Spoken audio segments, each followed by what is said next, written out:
gribu tev tomēr uzdot jautājumu. Ja tu būtu bijis kultūras ministrs, kādas būtu bijušas tavas prioritātes? Gan jau, ka es jau lasīju.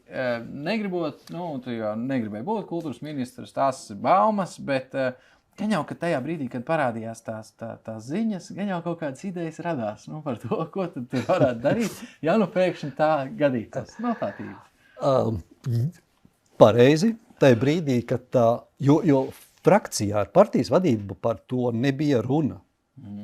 Bet tā ziņa, kad parādījās, es biju zināmā mērā pārsteigts un domāju, vai tiešām tā nav mana tēma un ja man būs, ja kāds no mūsiem teiks, es skaidri vairs pateikšu, piedodiet, tas nav mans jautājums.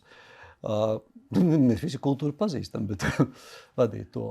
Otra lieta, manā pieredzē, es esmu diezgan valstī strādājis un dzīvojis. Es zinu, ka tur ir ļoti daudz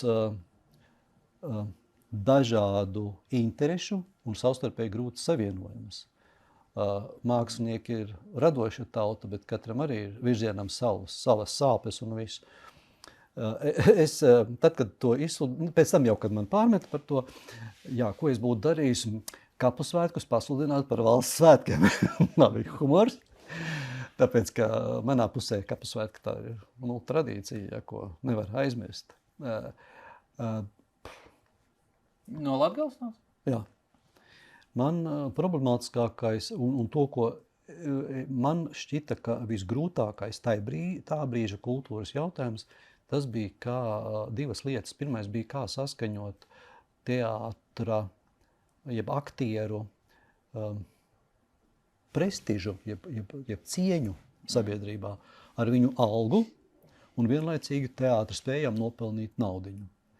Es domāju, kā to sakārtot, un man risinājumu nav. Ja man būtu risinājumi, tad es teiktu, es esmu gatavs par ministriju. Teātra darbinieku atalgojumu faktiski tāds jautājums. Jā, tas vienkārši runājot. Reputācija viņiem ir augsta. Pietiekami solīdi vismaz cīņas. Bet man liekas, ka tā ir problēma viņiem samaksāt tik tālu, cik tālu. Un otrs jautājums, par ko man šķita, ka ir problēmas, tas ir par radošo cilvēku atlīdzības sistēmu, jo es zinu, ka labprāt viņi saglabā esošo sistēmu, bet šajā sistēmā iztrūks tas, ka viņiem pašiem ir jādeklarē ienākumu, jānomaksā nodokļi. Ir grūti radošam cilvēkam šo grāmatvedības daļu izpildīt. Ja es saņemu valsts iestādē naudu, viss kārtībā, man atskaita, ko vajag, man tas neuztrauc.